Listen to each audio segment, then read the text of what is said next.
Hi, I'm James Allison, and you're listening to Beyond the Grid.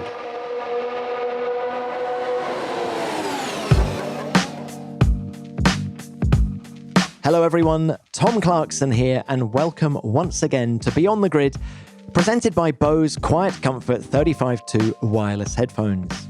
This week, I'm speaking to one of the most thoughtful and articulate people in F1.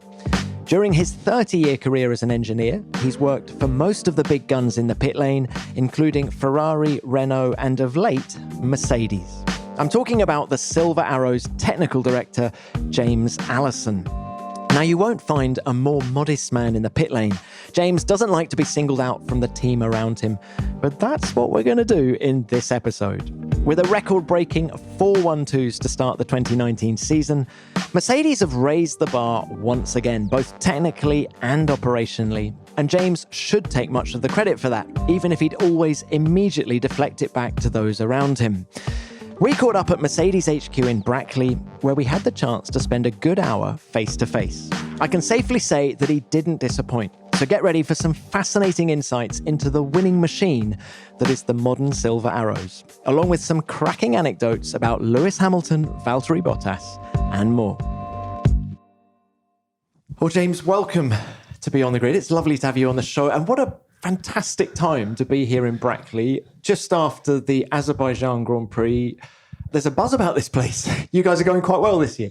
We are going quite well, but you might not believe it, but within like an hour or two of winning a race, you start worrying about the next one. So the happiness is there, bubbling away in the background, but mostly it's just anxiety and excitement too. But tell us what happens after a race. And does it bubble away in the foreground? I mean, do you guys come here? Does the champagne flow on a Monday after a victory? Well, you really can tell when you walk in. You could not watch the weekend. You could come in the factory and know whether we had done well or not, because the mood of the building is palpable. So you can for sure say when we've had a good one, and people will be full of smiles and keen to meet your eye, and there's just an energy to the place. In terms of formal things that we do when we win, we do give everyone a glass of champagne during the debrief that we have in front of the whole staff during the day. But there isn't sort of riotous celebration or anything. Now, look, one of my take-home things from the Baku Grand Prix was that first corner between Valtteri and Lewis. And I think it does beg the question, are you nervous that the good vibes between those two, if it does become a championship fight between them, could it get a bit edgy? Well, certainly incredibly nervous that as they jostle for position on the track, where necessarily they get very, very close to one another, you're very nervous that neither of them is making a misjudgment that might lead to them touching, and then the disaster that follows from that. But we're all very conscious that a huge asset for this team over the last couple of seasons and over the beginning of this one has been the relationship between our two drivers. They know it. We know it, and all of us would like that to stay the way it is. But we also know that the dynamic between drivers and the team is a fragile thing and needs nurturing. So I think the whole team is very conscious of the need to preserve that, including the drivers themselves, because they know it works for everybody. Okay, and looking at the bigger picture, 4 1-2s, consecutive 1-2s this year, how do you guys continue to raise the bar? Well, that's not a one-word answer. There's 1,000 people here just at Brackley, and there's a very large operation down the road in Brixworth as well, covering the broadest range of disciplines. And all of this team has been enjoying a period of near unprecedented success in the sport. That success is certainly not an accident, but it isn't down to one thing. It's down to just hundreds and hundreds and thousands of things that all add up to the competence that you see on the track. But we have had a few things that have been strongly in our favour. We've got a brilliant driver lineup. We have an extremely good level of budget from all our partners.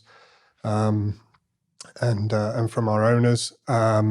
We have a sort of maturity in the team that's had a degree of stability that is extremely unusual. Normally, a team that has been as successful as this gets systematically picked apart by our competitors who want to both have good people and also disrupt the team in the process. We've enjoyed stability for a long period of the core part of the team, and perhaps above all else, the team has really, really cared about not being complacent and about having humility. These sound very soft in a world of F1, which is quite a sort of bustling, hard-edged world sometimes. The softness of saying we have humility, we're not going to get complacent, is such a weapon. If you can really live that out rather than just say the words, then it means that it's true that a few hours after a glorious 1-2 in Baku, you start worrying about the next one and start thinking, well, we're a bit fortunate this weekend in some regards. It was a lovely end result, but let's remember there's been 4 races. Only 2 of those races were we really strong.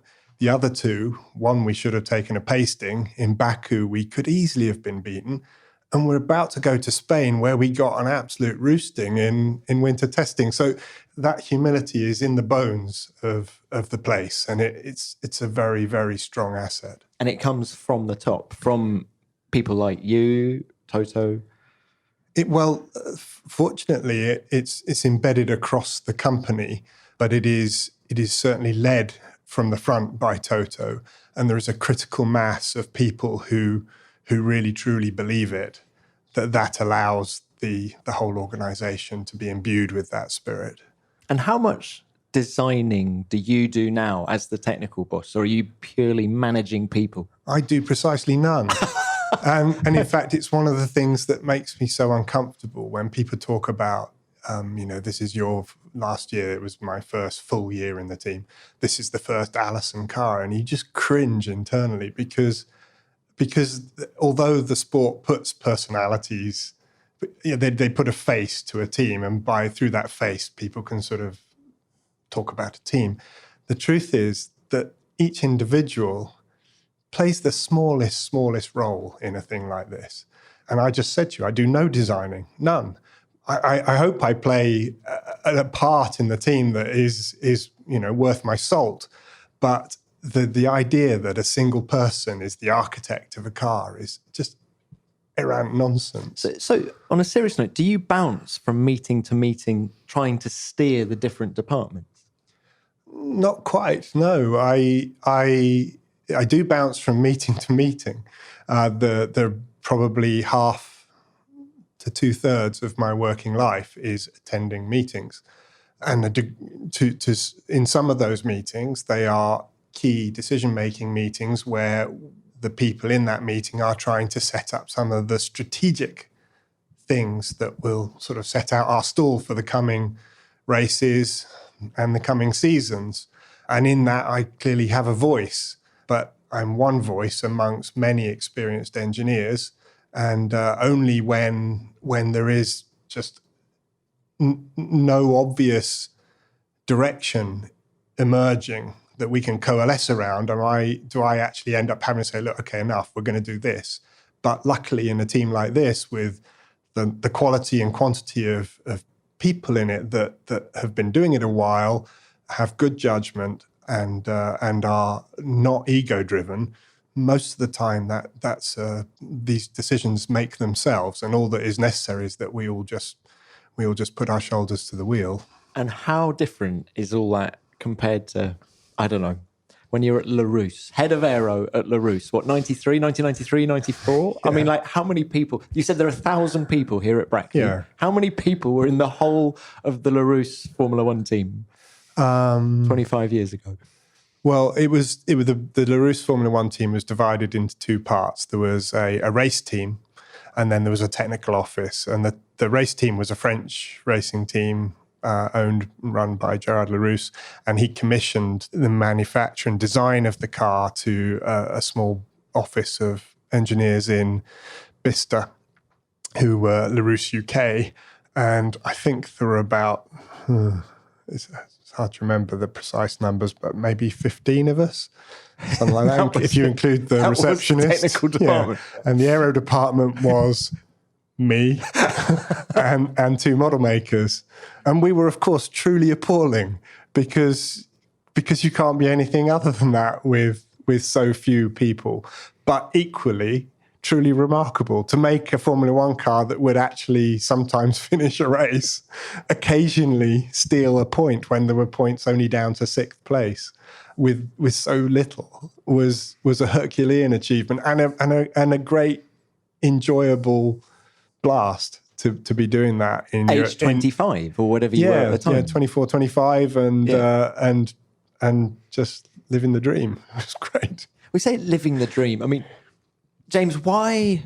I mean, let's just wind the clock back a little bit. Why Formula One for you? Because tell me if I'm wrong, but reading a few things about you, there's no motor racing history in your family. It's much more aeroplanes. There's no motor racing. But there's lots of machinery in my family, and a love for things that mankind makes and uses. And my dad was a fighter pilot in the Air Force and liked old cars and brought me up, helping him to mend the things that he couldn't really afford to own, and used to break quite a lot that we used to go flying in. What did your dad fly? You say he was a fighter pilot?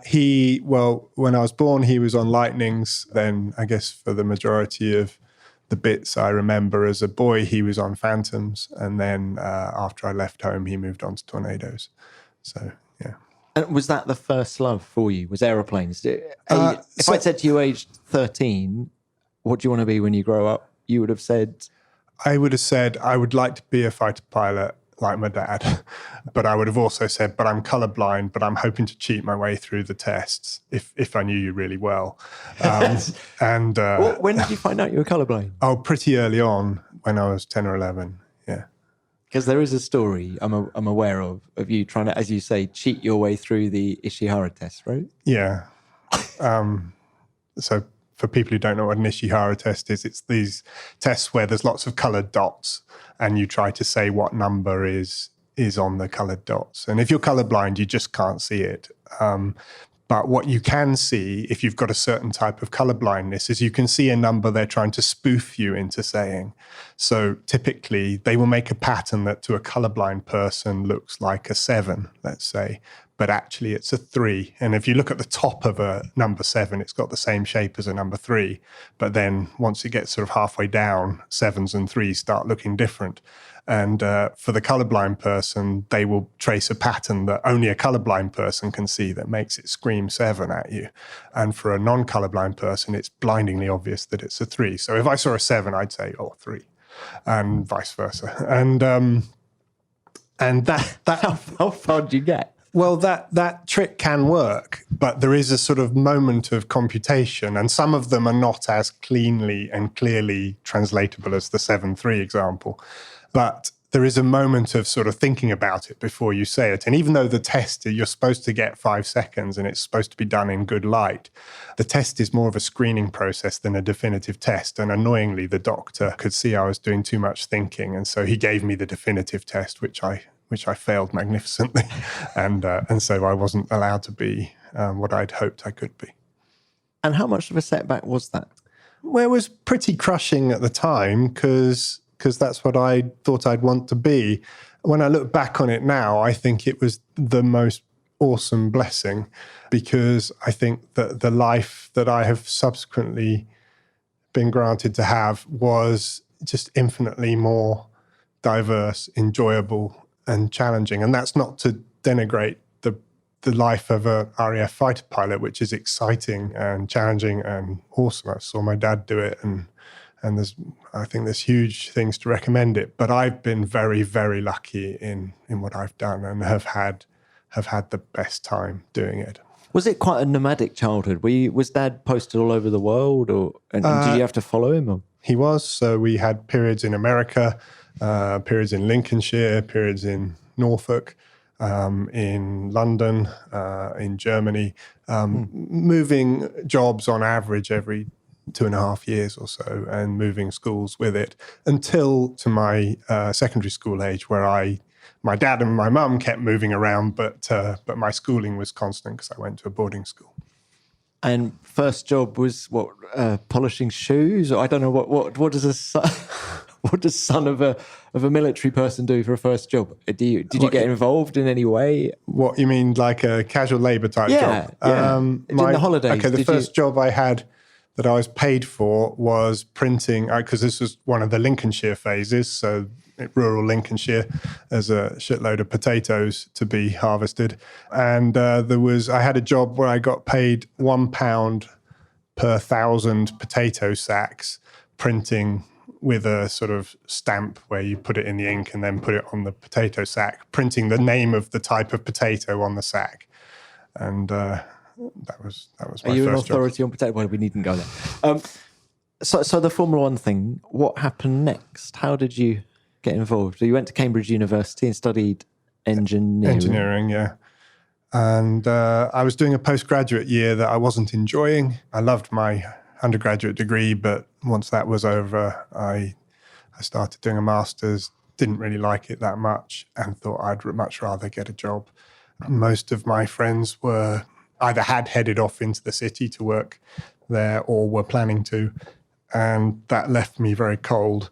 And I'd been sponsored through university by Dunlop Aviation, and I'd spent my summer holidays not finding myself in India, but working in Coventry, learning how to draw, learning how to machine things, and having a really brilliant time, actually. And that sponsorship by that company left me utterly convinced that I wanted to be an engineer. But good to me though they were, I was more attracted to the engineering that was possible inside Formula One than the sort of traditional engineering that was possible in some of the other companies in the country. And I'd always been a fan of F1, and I just thought, well, I'm an engineer. I really like Formula One. I want to stay being an engineer. Perhaps if I'm really lucky, they might take a look at me. So I wrote a load of letters, and luckily got one reply. One reply from the Benetton? I got one reply from Benetton. Not one reply. Was it really one reply? I got two replies. I got one from McLaren saying, thanks, we've put it in our filing system. And then one from Benetton saying, why don't you come down for an interview? And it turned out that my application had arrived on their desk as the first of many people applying for a job that coincidentally they had advertised that week in Autosport for a junior draftsman. And so my letter, which was pitched nicely for such a task, but wholly by chance, was the first one to come across their bows. And I got lucky with that. And you got lucky. And so that was the sort of Tom Walkinshaw era, wasn't it? And, that was the John Barnard era. There was a short period between Rory Byrne and Pat Simmons, where Flavio had sort of invested in John Barnard. The factory was split across two sites, one up in Whitney, one down in Godalming near John Barnard's house. And I was hired into that. And then a year or so later, it became the Ross Brawn era with Pat Simmons and Rory Byrne and co coming back from exile to work under him. And did you know immediately that you'd made the right decision and you were happy in Formula One and you found the work interesting? It was brilliant right from the start, and it stayed brilliant all the way through. As a way of life, it takes a lot from you, but it gives massively in return. You get to work with strong characters who almost to a person are nice people. There are a few sharks kicking around, but most of the engineering community is extremely optimistic, fun, exciting, adventurous people who make your working life extremely enjoyable. And the challenges that are put in front of you are nearly always difficult, but they're normally doable in some form or another, and they never ever dull. Who have been the biggest influences on you professionally? I guess I've been lucky to work for some splendid people along the way. From an engineering point of view, the biggest ones have been Bob Bell, who I worked with sort of alongside at Benetton, and then worked for when he was my technical director when I came back to that same team, but when they were then Renault. Ross Brawn, who I was lucky enough to work for during those glory years at Ferrari and also previously at Benetton, although he probably didn't know I was working for him back then. But by the time we got to Ferrari, I was playing a slightly more important role. And his leadership style and his calmness were things I definitely learned a lot from. Those are probably the two biggest engineering figures that I've worked with. And what about your favourite era? Because you've sort of, we've talked about Larousse and the challenge of having a group of 15, 20 people pulling things together. In terms of from a regulation point of view, what have you enjoyed the most? This is going to sound really boring, but I've enjoyed all of it. I mean, all of it. Even years that were enduringly grim, there's still plenty to recommend them as life experiences. But people often ask me, what's your favorite car? What was your favorite race? And I think one of the abiding characteristics of motor racing is that everything that's happened is almost overnight uninteresting. What matters is what's coming next. And are you ready for the next race? Are you going to be ready for the next season? Is the group of people you're with building strength and moving in the right direction? The cars themselves, once they're not animated by a championship, they're just pretty lumps of titanium and plastic and rubber and amazing. aluminium. You're sounding like a driver in your sort of outlook towards it. I always think that, I was expecting a little bit more sentimentality, I suppose. A car that you've maybe had particular success with, or I don't think of them in those terms. I don't. I'm hugely sentimental about the sport and the people I have been lucky enough to work alongside, and the sense of comradeship that being in a team brings you, and that sense of camaraderie is something which has had peaks and troughs depending on how fortunate you were to be in a team that really understood it, or teams that perhaps sort of said the right things but didn't live it. And in that respect, I've been in some pretty good places, but this place is truly remarkable in that regard. This place, Mercedes? Mercedes, yeah. Do you think the regulations now are too restrictive?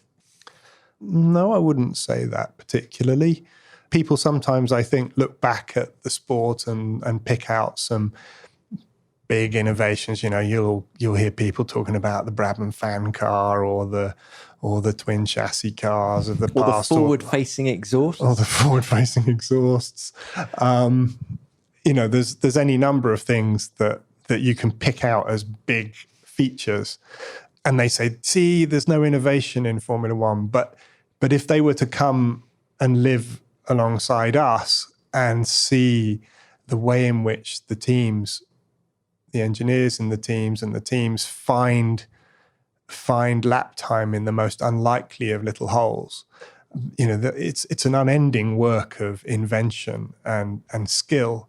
And in many ways, the sort of invention and skill that these rules force upon you is the invention and skill of the sort of prisoner of war escape artist who is constrained by all manner of appalling things that are trying to keep him penned in, but the ingenuity is what breaks free, and that ingenuity is writ large across hundreds and hundreds of details in the car, which add up to a lot of lap time. And so I actually think the rules are a way of almost bringing the best out of people to find the opportunity when there's seemingly none. Do you find it intellectually stimulating, what you do? Because the reason I'm asking that question is I read somewhere that you'd said you've never been as challenged academically, anyway, as you were when you were at Cambridge, and Formula One hasn't had the same demands intellectually. Do you still feel that? Well, there's two different words there, aren't there? There's intellectual and academically. Yeah. And there's no doubt that the environment of a Cambridge degree is academically quite challenging. and they ask a lot of you in that regard. But the intellectual challenge of being in a Formula One team is vastly richer than an academic, than an undergraduate academic degree. The breadth of challenge, both technical and human, is so much richer than that. It asks searching questions of you all the time, and it asks them of you very often when you're on your knees with fatigue. And one of the things that is thrilling in its own way is when you're surrounded by hundreds of people who have given way more than they're contracted to give for month after month after month, and you can see them there pallid and unwell looking, sunken-eyed, greasy-haired, spotty, and yet the thing that they're doing together is breathtaking. And the way in a good team, despite that fatigue, people keep being nice to one another and keep their minds on the overall task and don't lose their temper and don't start throwing their toys out the pram. That really makes you feel part of something special when you have people who understand the bigger picture, even when they are utterly riven with fatigue. Talk of being part of something special. Can you just shed some light on what it was like to win everything with Ferrari in the early noughties? That was pretty good. It was lovely. And are there comparisons to be made with what you're going through now? There are comparisons. I'd say there's differences too. First of all, it was extremely exciting for me because up until that point, I had a factory-based existence, and my role at Ferrari was the first time I'd been exposed to the track. And being at the pointy end of a racing car team when you haven't previously opens your eyes quite wide, and there's the thrill and the immediacy of the hoopla attached to a victory and the ups and downs that happen in a very intense way at a track. And so that emotional roller coaster was something I was experiencing for the first time. There was also something pretty special about being in Ferrari when they broke their drought, that I think it'd been 27 years or something without a championship at the point where Michael did it in 2000. And when we got off the plane in Bologna, there were 1,000 or so people waiting in the airport to greet us, and not friends and family. They were there as well, but there were just a huge chanting throng with a giant Scuderia flag, so it was quite a thrill. Although people remember that as a period of utter dominance, there were 2 seasons that were utterly dominating. But there were also some pretty challenging ones where we had to really fight for it. So that was great. But with the benefit of hindsight, I can also see that those victories there was a degree of asymmetry in the teams back then, that Ferrari was the biggest team, the biggest budget, and it wasn't that close either. It had an utterly magnificent driver. And the teams that we were beating off and winning against, in some ways, were not the same size of endeavor that Ferrari, the sort of war machine that Ferrari had put together. I think one of the things that makes the era that Mercedes finds itself in and has prospered in more remarkable is that there are some real titans to beat. The 3 top teams, they are all extremely professional, extremely well-funded, extremely strong organizations. And for anyone in that climate to win, they've done a very fine job. And so for Mercedes to do it a number of years on the trot, it merits a degree of recognition. What about the guys you've worked for over the years? I mean, how much contact did you have with Todd when you were at Ferrari, Jean Todt, or was Ross very much the point of contact? Of course, if you're one of the traveling community, then each of the meetings that happens during the race weekend, and you probably know that race weekends are punctuated by an enormous string of meetings before the session, after the session, before the next session, after the next session. And Jean would be in the majority of those meetings. So it's impossible not to be near Jean a lot if you're part of the traveling community. But that didn't mean that he was regularly pulling me into his office saying, "Hey, James, what do you think about this?" It was very clear to all of us who were at Ferrari in that period that Jean was the team principal and that he worked very hard for us. He put a big shell around the company that kept all of the extraneous noise that can sometimes drag Ferrari down, that just kept that away.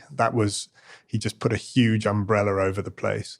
He was very decisive in acting on things to keep the team running smoothly. So if he could see that there was a friction in the team, he would either intervene to put it right, or if it was clear that a person was just a troublemaker, then he would pull them out of the fray, and then they wouldn't be a troublemaker anymore because they wouldn't be in the fray. So he was very decisive in that fashion. He's also someone who you could be pretty sure if it was 9:30 at night and you were still working in the wind tunnel or whatever, you could be pretty sure that he'd be around at some point that night, and he would just wander around and ask you how you were going. And it was, a classic case of management by walking about rather than that he knew what wind tunnel guys were up to or anything.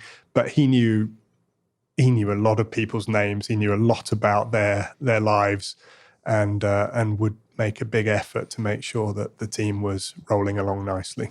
Can we say the same about your previous boss, Flavio Briatore? Flav wasn't quite in that style of management, no. Flav sort of rather subbed that out to people like Bob Bell and Pat. Pat looked after the race team and Bob Bob basically ran the company from a factory side. Well, Flav, it's not to say that Flav was not important. He was hugely important to the arc of Benetton and then Renault, but he wasn't a sort of hands-on figure, and certainly not the type of person who'd wander around talking to anyone.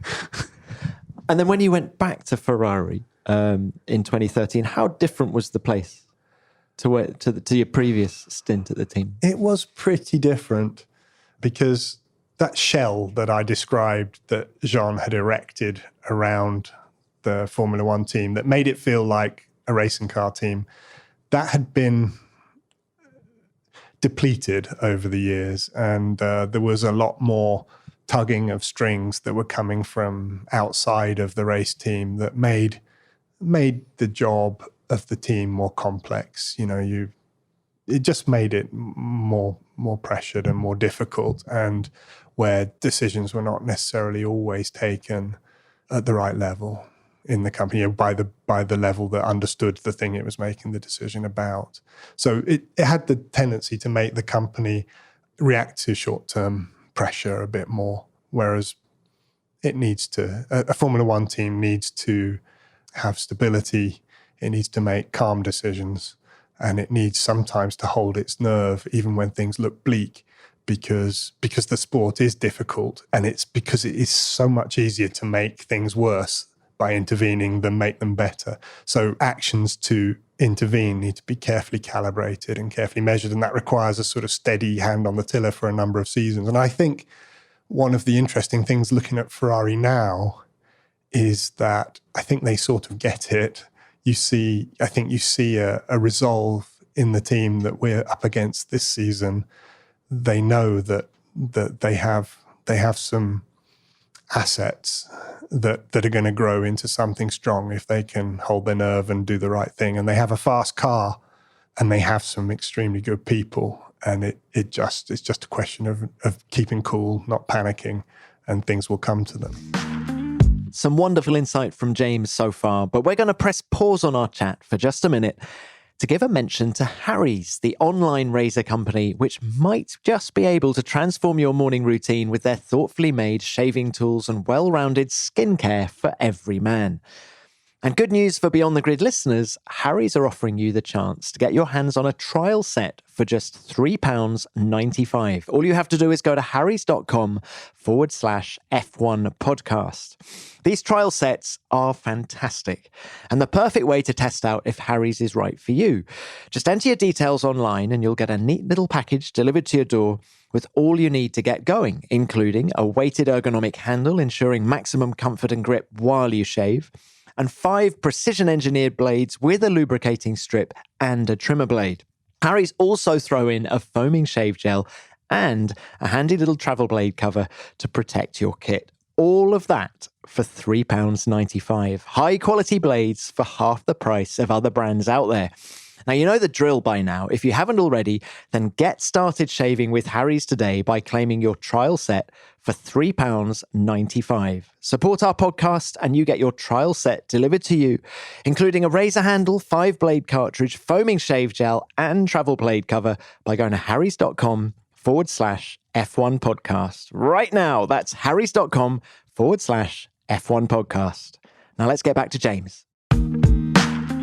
When you've spent so much time at a rival, in your case, Ferrari, do you feel, you know so many of the people there, you know Mattia Binotto, for example, very well. Do you kind of feel you can imagine quite accurately what's going on and how they're developing the car because you know the characters behind it so well? Does that help you here? I don't particularly try to second guess them in that way. The weird thing about being in F1 is that you can have extremely deep feelings of affection towards a place and people. I have many, many, many friends in Ferrari, and that affection can genuinely sit alongside a rabid desire to crush them into the ground.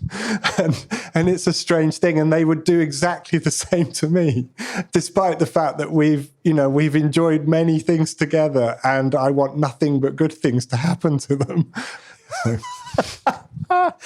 Well, so you've worked with some brilliant technical people, but you've also worked with some great drivers. And I just wanted to ask you, there are very few people in the pit lane who have worked with the list of greats drivers that you've worked with. And I'm thinking, so looking at my list here, Lewis Hamilton, Michael Schumacher, Fernando Alonso, Kimi Räikkönen, Sebastian Vettel, you've worked with them all. And what made each of them special? And can we start with Lewis?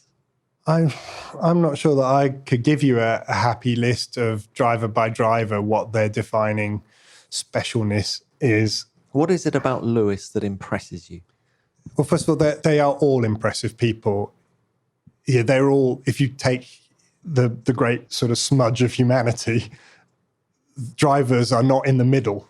They're way off in the far distance somewhere at one extreme end of the bell curve of humans. They are not normal in their attitude to life and their willingness to give themselves to a very hard task that requires minute level of detailed attention and caring about winning way beyond what someone who thinks they're competitive cares.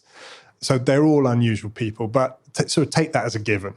That's there for all of them. So the thing that has both surprised me. So one thing I was expecting when I came to Mercedes was I was expecting to find a fast driver in Lewis, because you've only got to look at his stats to know that he didn't get them by accident. He is insanely fast. And interestingly, for someone who is not in the first flush of youth now, in driving terms, he's still a pole position machine, which that doesn't tend to be as true as a driver gets a few seasons under his belt. And Lewis is blisteringly quick in qualifying. So I was expecting to be impressed by that, and boy, am I. I think the other thing that I was expecting to be impressed by, but have come to appreciate more, is just how cleverly he races a car and how cleanly he races a car. He makes other people make mistakes by placing his car in a place on the road where they have no choice except to hit him or to back down or to make a mistake, while he doesn't. He just places a car in a place on the road immaculately but cleanly. Is a case in point Vettel in Bahrain? A more perfect example, in my opinion, would be Monza last year, where going into Sebastian again, Lewis just put his car on the road, not in a way that it was easy for Lewis to do, but just put his car on the road in a place where it left Sebastian with nowhere to go. And I just thought that was magnificent and utterly clean. There was nothing about that. It wasn't like he didn't leave room or anything like that. It just brilliant driving. What's he like as a bloke? Well, I was going to say that those are the things I was sort of expecting, but when I see it for real, it's like, okay, I was expecting it, but it's more so. It's more and it's better.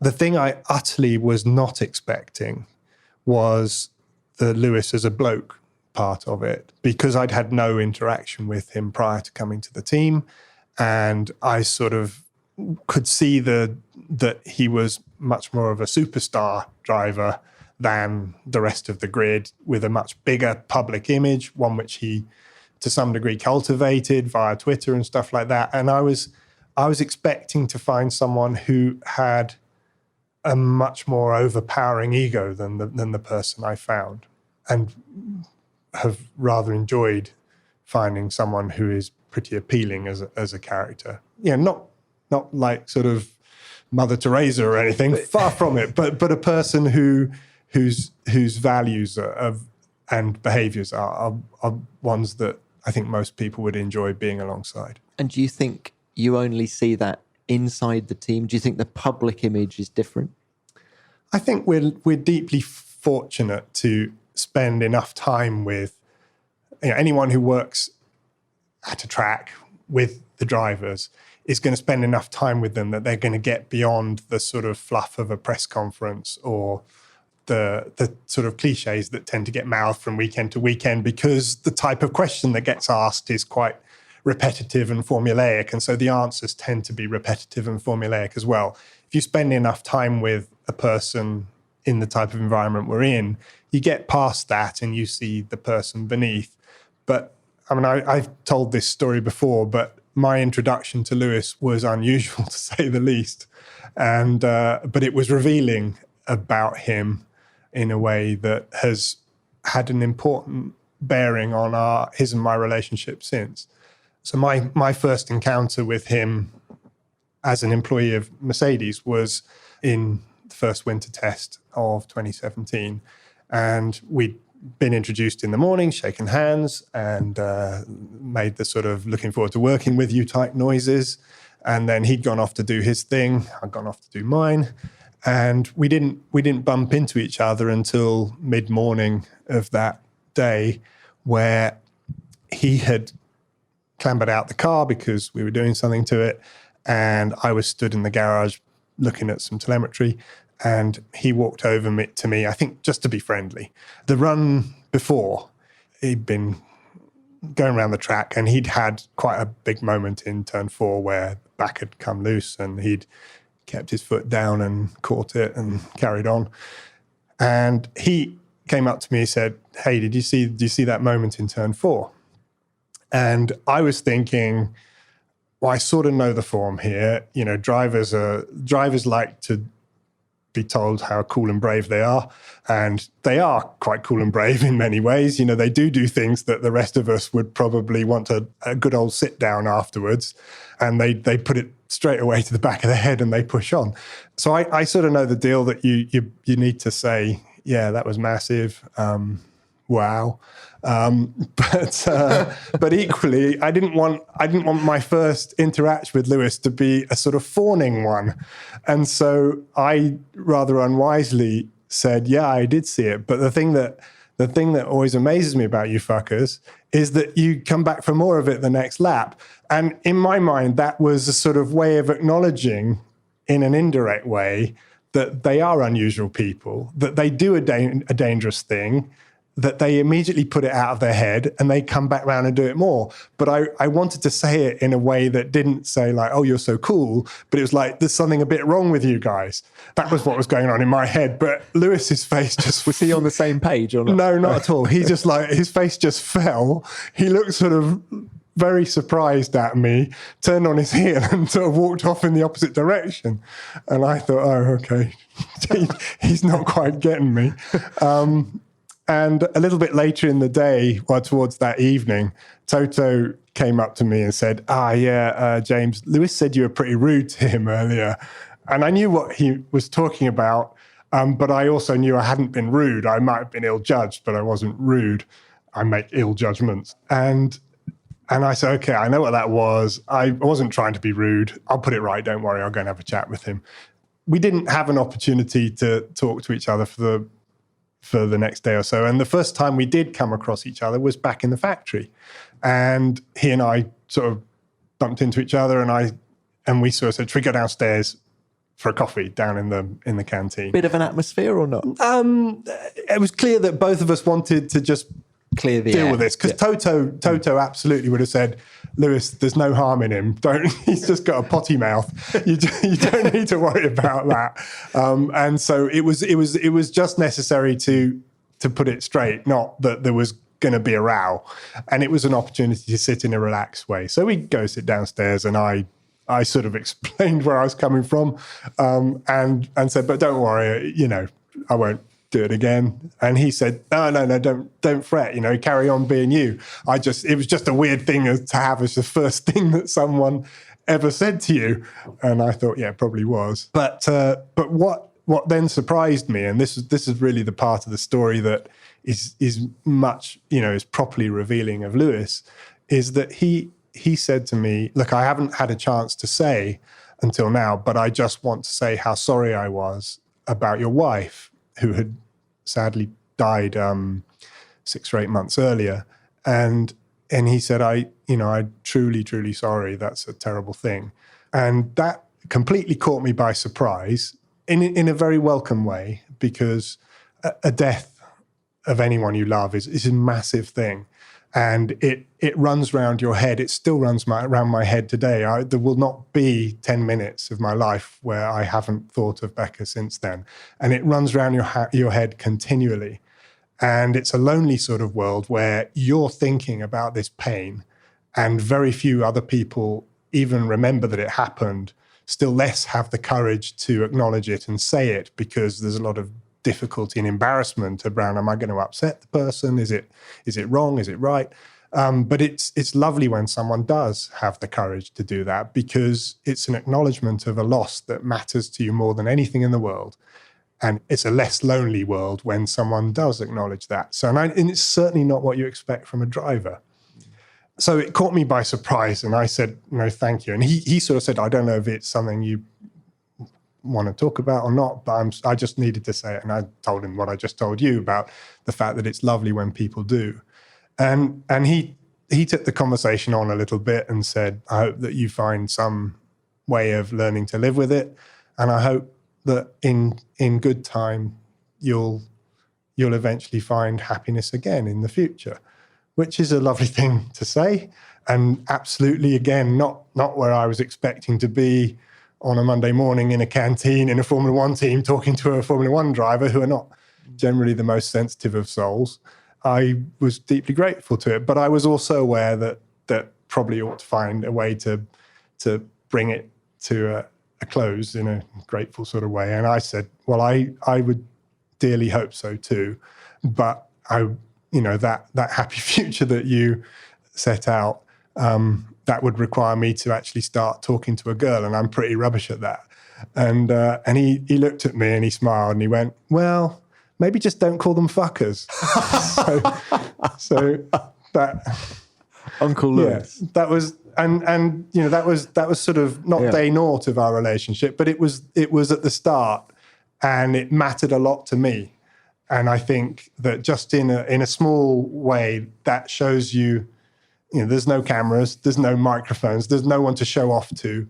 That's just him being considerate and being emotionally literate in a way that people probably would not have anticipated. And it certainly enabled me to connect with him in the months and years since, and one thing that I'm grateful for. Would you say that your relationship has evolved to such a point where you are a friend of Lewis Hamilton, or is it purely professional? No, I wouldn't claim that at all. I hope that I certainly would wish him a good day and good things in his life, and I hope he would wish the same of me. But it's a professional relationship. I think the race engineer who works with him day in, day out is a closer bond than a technical director. But I think he and we have a trust that means that when he comes and says that I'm hurting here, this bit of the car needs to change, and if I say, I've heard you, believe me, we're working on it, he will know that I mean it, that it will happen, and that things will change in the direction that he's talking about. And similarly, I'm pretty sure that were I ever to need to have to say to him, Lewis, this is hurting the team, can you please do X, Y, or Z? He would hear me out and act in a way that was the right one. James, what about other drivers? Michael Schumacher. People say he was very much a human side to him. I think Sabine Kem saying that he was very good at remembering people's birthdays in the team, and is it a common trait that we're starting to see across? No, because drivers are not all like that by any means. I would say that good ones all like that. No, not even the good ones. But Michael was certainly someone who properly understood the power of a team and understood that acting in a way to build a team spirit and an atmosphere around his car was a way to get the best people giving their best.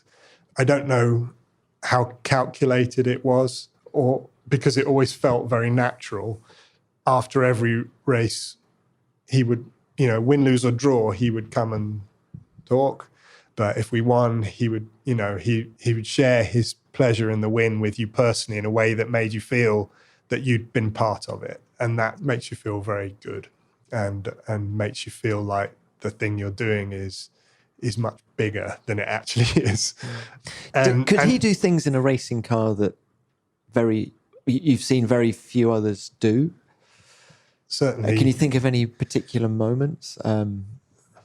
He was an extremely strong race driver, so he was fit in an era where not everyone was fit and able to thrash out qualifying style laps for a whole race, because back in the days of refueling and on tyres that were pretty robust, he could, that was what was asked of a driver, and he could do that and get out the car without hardly a bead of sweat on him.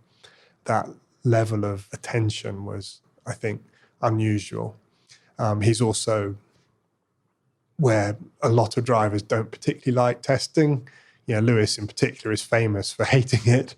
Why does Lewis hate testing so much? Can't he see that the work he puts in? No, intellectually, he utterly understands it's important, which is why he does it. And he doesn't do it with ill grace. He does it properly. He just knows that it's like the hard yards necessary to do the thing that he loves doing, which is racing. Whereas I think, like, Michael loved training, he loved it.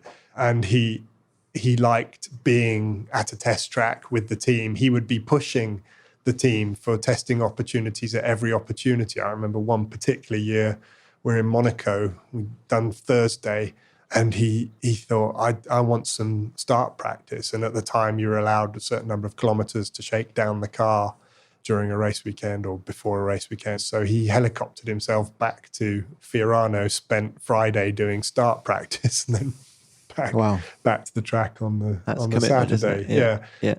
And he would routinely finish each season as the driver who had spent the most kilometers in the car. This is a person who by then had got championships coming out of his ears, and yet still finding the enthusiasm to do that. And I think genuinely because he loved it.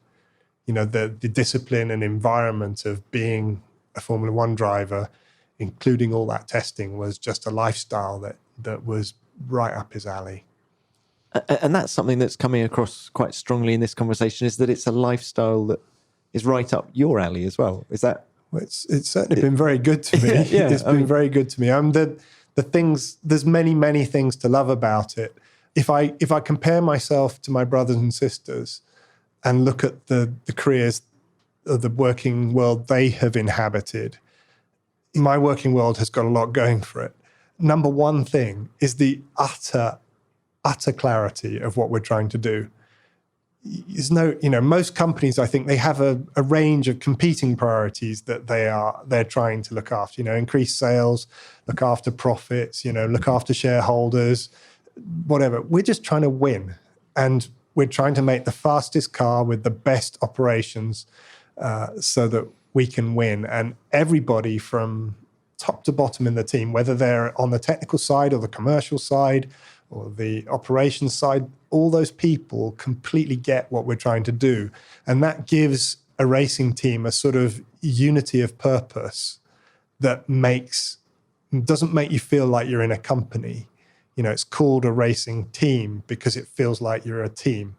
And I love that sense of being in a team of people. And I love it the most of all when we do something that's really difficult, where the outcome is very far from certain, and yet somehow we prevail because the wave of emotion that runs through a team that has really given everything, and has punished themselves physically, have skirted a work-life balance at home that is just barely manageable to try and play their part here in this company.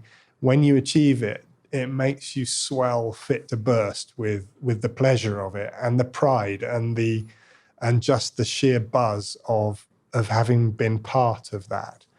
Are you a very competitive person? I do you play squash? If I was to take you on the squash court, would it be absolute life and death to you to not beat in sport. me, to hammer me, ground? Not in physical sport. I'm a fairly incompetent sportsman, so I just take for granted I'm going to get beaten by whoever takes me on. I quite liked rugby as a schoolboy and at university, but that's more that I like running around and bashing into people. But you're such a modest man. You're now going to tell me that you got a blue in rugby or something? No, I certainly didn't. Okay, no, right. I was lame. Okay. I played for my college team, but no, nothing like that. So do you have an outlet for that competitive spirit away from racing, away from Formula One? Well, I used to do competition aerobatics. That was the main thing I did outside of work that was competitive. But with success? With modicum of success, yeah. But compared with the competitiveness of my working environment, everything pales into insignificance. So you're such a good advert for this team and for what you do. Any of your children likely to follow you into? Do they have a sort of engineering bent? They're quite artistic, actually, aren't they? No, my children definitely won't be following me into Formula One. Okay. Becca was a singer. She was a professional singer, and my children definitely have a lot of her in them. All of them have a degree of the performer in them that is absent in me. And while there's aspects of my personality they share, they're certainly none of them engineers. My daughter studied languages at university and is very much on the humanities side of the academic spectrum, and has my wife's wonderful emotional literacy, something which I sort of picked up by association with my wife, but haven't got anything like her breathtaking skill at. My middle child, Matthew, studies geology, and he's just finishing a master's in geology at the moment, hoping to do a PhD in it, and absolutely loving it. And I guess one of the things that I do see that he's taken from Becca and from me is that attacking whatever he's got in front of him with enthusiasm and taking joy from it is clearly evident.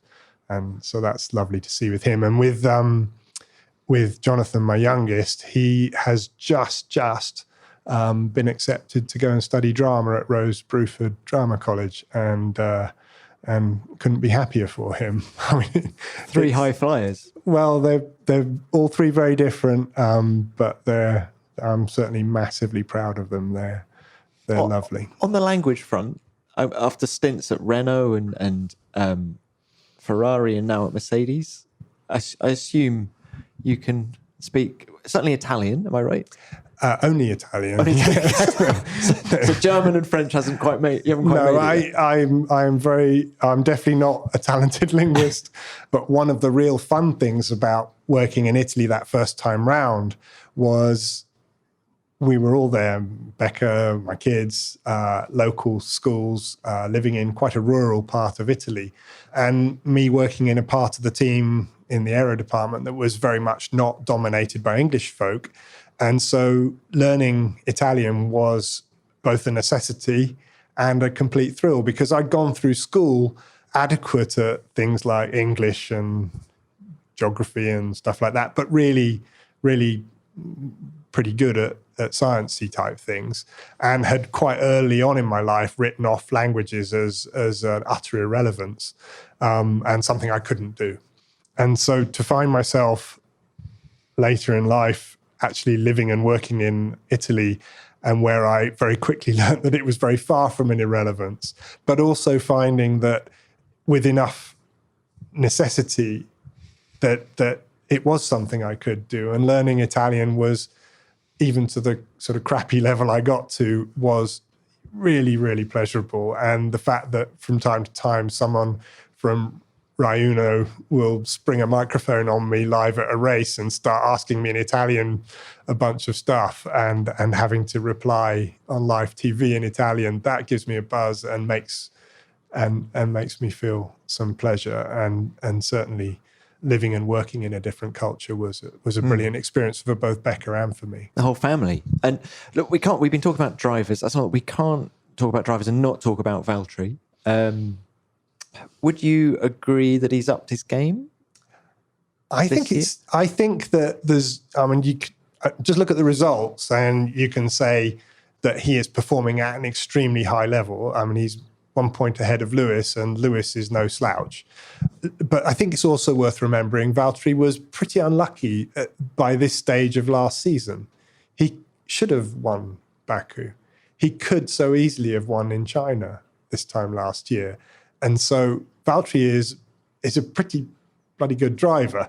What we've got to see is whether that fortune will keep favouring him and not rob him of points as it did last year, and whether he's going to keep this strong performance as we head into some of the tracks that were more bugbearish to him last year. But the determination that he has this year is extremely evident, and different to previous. I think just a degree of focus on the areas of weakness that he had last year. So, you know, he's had a number of poles off of Lewis even in previous seasons, but on race pace he had floundered a little at certain races last year, and I think he has worked very hard with his race engineer to understand where that deficit was coming from, and to try to moderate his driving style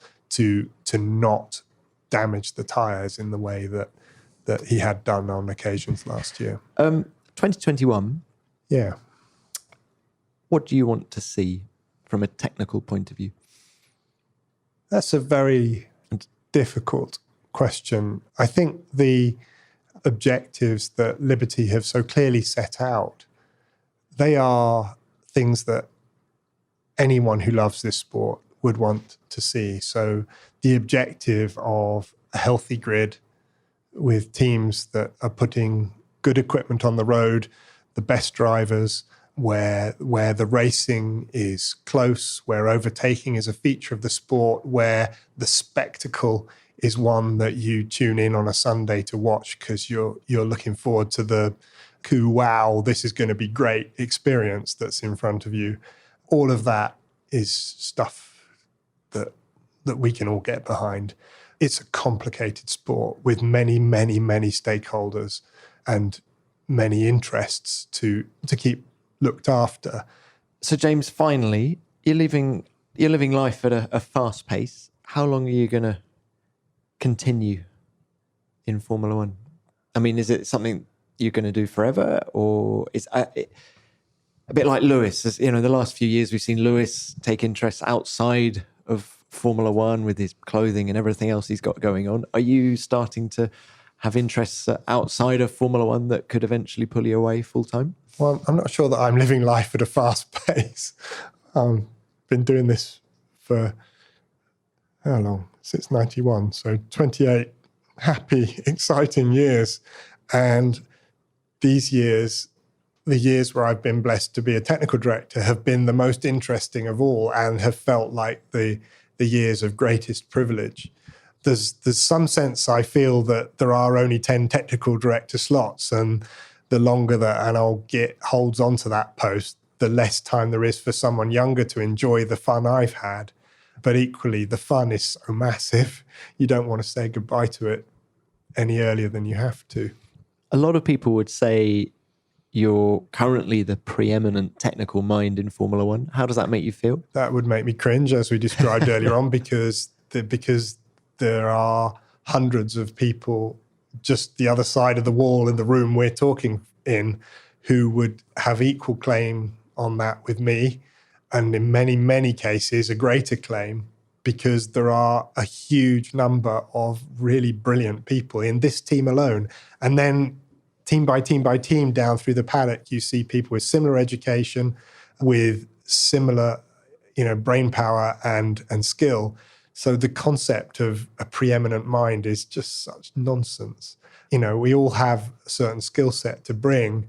And I've been lucky through the sort of arc of my career to be exposed to a bunch of stuff that sort of left me more or less capable of doing the job I currently do. But the job I currently do is just one cog in a machine that's 1,000 people strong. And it's us together that has created this team, a team that I've been lucky enough to join only in the last 2.5 seasons. And so the idea of a preeminent mind just makes my toes curl. You are incredibly modest. But what is your biggest strength as an engineer then?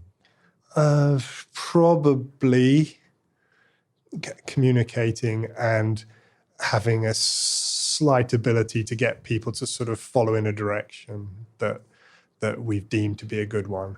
We being a group of decision makers. So I hope, adequately persuasive. I'm relatively articulate. I'm not bad at standing up and speaking to people. I'm pretty good at writing stuff. These are all quite soft skills, you'll note, because pretty much to a person, the engineering community is good at engineering. But as you become more of an engineering leader and less of an engineering doer, then you need to be adept at sort of lining people up behind a challenge. And so that's where communication skills and some of the softer skills come to the fore. So probably more there than that I'm any good at designing wings or gearboxes or any of the billion challenges that the team faces technically. Well, good luck with that. Thanks for your time. It's been a pleasure. Thank you.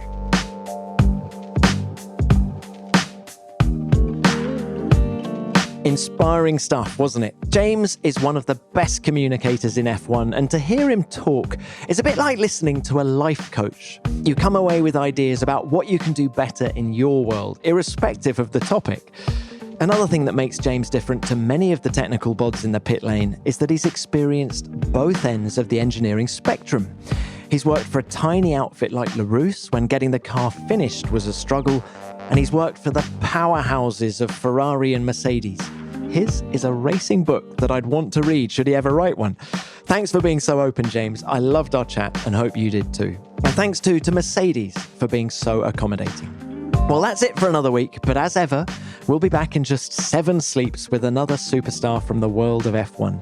In the meantime, as you're waiting for that episode to drop, why not subscribe to Beyond the Grid if you haven't already? We're on all of your favorite podcast apps, including Apple and Spotify. And while you're at it, why not rate us? You know you want to.